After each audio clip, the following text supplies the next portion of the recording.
Hello मेरे प्यारे viewers, कैसे हैं आप सभी लोग। आशा करती हूँ आप सभी लोग अच्छे होंगे। कहानी के लिए मेरे चैनल को सब्सक्राइब कीजिए, कहानी को लाइक और शेयर ज़रूर कीजिएगा और कहानी कैसी लगी प्लीज़ कमेंट बॉक्स में ज़रूर बताइएगा। कहानी को लेकर कोई भी राय सुझाव हो वो भी कमेंट बॉक्स में ज़रूर दीजिएगा। तो शुरू करते हैं हम आज की अपनी कहानी। शैली, ये ठीक नहीं है। रंजन तुम्हारा पति है, उसके साथ इस तरह का व्यवहार ये ठीक नहीं है। लोग क्या कहेंगे कि तुम्हारे माता पिता ने तुम्हें यही संस्कार दिए हैं।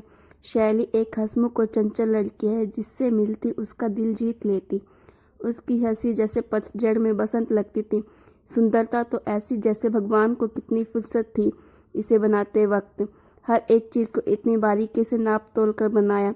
रंग जैसे चांदी की किरण सी उजली, आंखें तो ऐसी कि कोई देखे तो बस देखता ही रहे।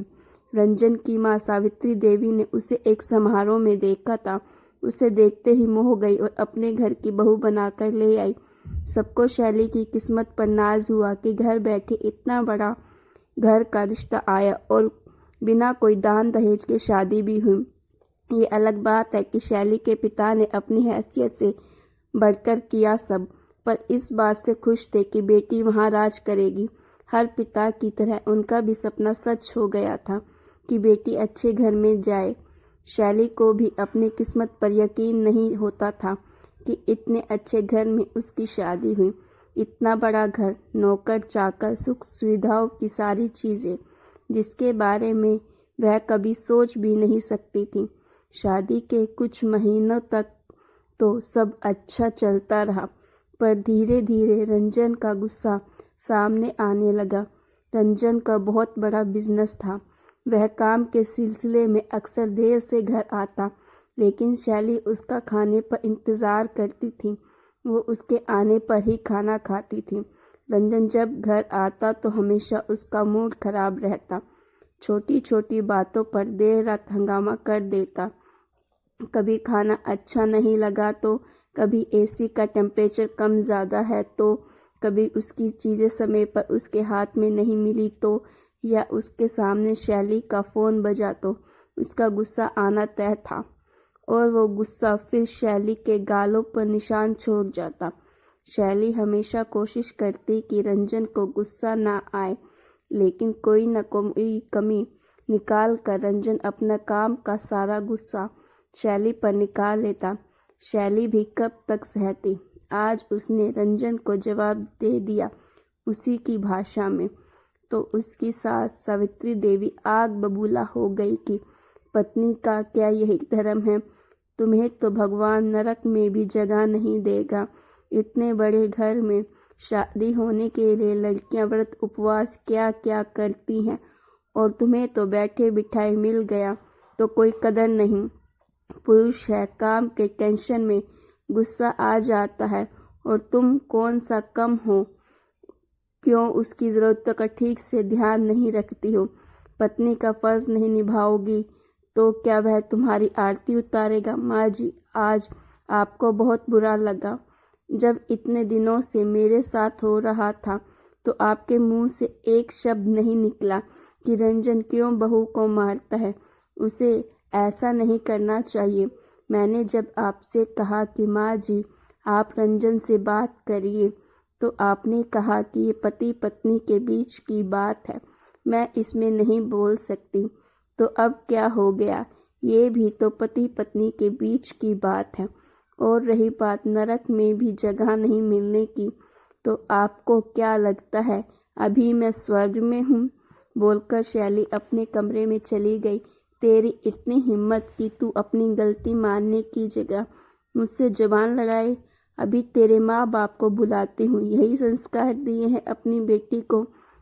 गुस्से में सावित्री देवी शैली के माता पिता के पास फ़ोन लगाने अपने कमरे में चली गई।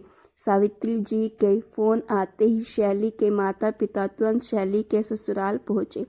सावित्री जी ने सारी बातें मिर्च मसाला लगाकर बताई, जैसे रंजन की कोई गलती ही ना हो। सावित्री जी की बातों को सुनकर शैली के माता पिता ने भी शैली को ही दोषी मान लिया और शैली पर ही बरस पड़े।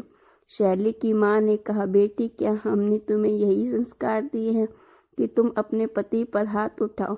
क्या हमने तुम्हें इसीलिए इतना पढ़ाया लिखाया तुम्हें अपने पति का सम्मान ना करो? क्या कमी है रंजन में? बस यही ना कि उसे गुस्सा ज़्यादा आता है। किस मर्द को गुस्सा नहीं आता? क्या तुम्हारे पिता को गुस्सा नहीं आता? तो क्या मैंने कभी उन पर हाथ उठाया?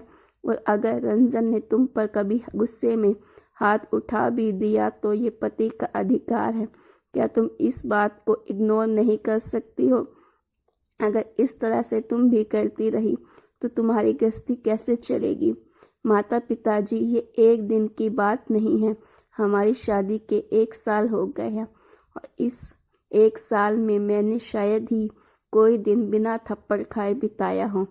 और जब भी आप लोगों को बताया तो आप लोगों ने मुझे ही एडजस्ट करने की सलाह दी। कभी रंजन से बात करने की कोशिश नहीं की? क्या पति का अधिकार सिर्फ उस पर हाथ उठाना है, उस पर अपना गुस्सा निकालना है? क्या पत्नी की कोई भावना नहीं? क्या उसका कोई आत्मसम्मान नहीं? क्या वो इंसान नहीं? उसे दर्द नहीं होता? या उसे जानवर समझ लिया जाता है जिसे जब चाहे पीट लिया? जानवर भी अपनी सुरक्षा के लिए पलट कर जवाब देता है। तो मैं तो जीती जागती इंसान हूँ, कब तक सहन करूँ?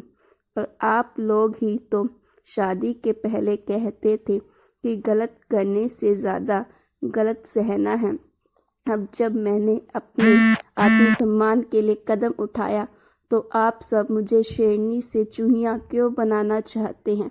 माँ पिताजी, अब और नहीं सह सकती ऐसे इंसान के साथ। शैली ने अपने माता पिता से कहा, बेटा लेकिन तुम्हारी छोटी बहन की शादी होने वाली है। ऐसे में तुम अपना घर छोड़कर मायके आ जाओगी तो वो लोग भी क्या सोचेंगे छोटी के बारे में? कहीं इस वजह को जानकर उन लोगों ने रिश्ता तोड़ दिया तो? क्योंकि ऐसी बातें छुपती थोड़ी हैं। हम समाज में क्या जवाब देंगे? शैली के पिता ने शैली को समझाने की कोशिश की। अगर तुम में इतना ही घमंड है तो निकल जाओ इस घर से। इस घर में तुम्हारे लिए कोई जगह नहीं है। जब बाहर जाकर धक्के खाओगी तो अक्ल ठिकाने आ जाएगी कि कितने ऐसे ऐशो आराम से रहती थी। अपने घमंड में तुम खुद अपनी जिंदगी खराब कर रही हो। सावित्री देवी ने गुस्से में शैली से कहा, आप क्या मुझे इस घर से निकालोगी? मैं खुद इस घर को छोड़कर जा रही हूँ। इस नर्क में रहने से अच्छा बाहर जाकर धक्के खा लूँगी। और हाँ माँ पिताजी, आप लोग भी परेशान मत होइए। मैं आप लोगों पर भी बोझ नहीं बनूंगी। मैं अपने आप को खुद संभाल सकती हूँ। शैली ने अपनी सास सावित्री देवी और अपना माता पिता को अपना फैसला सुनाया और अपना सामान लेकर वहाँ से जाने लगी। तभी शैली के पिता ने उसे रोकने की कोशिश की और कहा, शैली बेटा रुक जाओ। इस तरह से कोई घर छोड़ जाता है क्या? पहले रंजन को तो आ जाने दो, मैं बात करूँगा उससे। कोई ना कोई समाधान निकल ही जाएगा। बेकार में बात को क्यों बढ़ाना? नहीं पिताजी, अब बात करने के लिए आप लोगों ने बहुत देर कर दी। इससे पहले मैं अपना आत्मसम्मान भूल जाऊं, मुझे इस घर से चले जाना चाहिए। इतना कहकर शैली उस घर को छोड़कर चली गई।